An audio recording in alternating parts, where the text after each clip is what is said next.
Companies are slapping alt text and screen readers onto their products and calling it a day, claiming they're inclusive, but the reality is, disabled users still can't actually use their products. That's not true.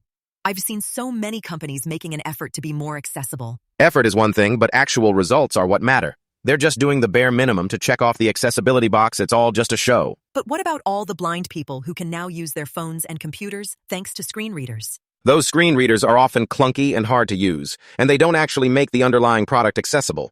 It's like putting a Band-Aid on a broken leg. I don't know. It seems like a step in the right direction to me. It's not a step in the right direction. It's a distraction from the real problem. Companies are using accessibility as a marketing tool, not actually trying to make their products usable for everyone. But don't you think that's a bit cynical? Maybe companies are just trying to do the right thing. I'm not being cynical, I'm being realistic. If companies were really committed to accessibility, they'd be doing a lot more than just slapping on some alt text and calling it a day. They'd be fundamentally redesigning their products to be usable by everyone. I guess I can see your point. But what's the alternative? The alternative is to actually prioritize accessibility, to make it a core part of the design process, not just an afterthought.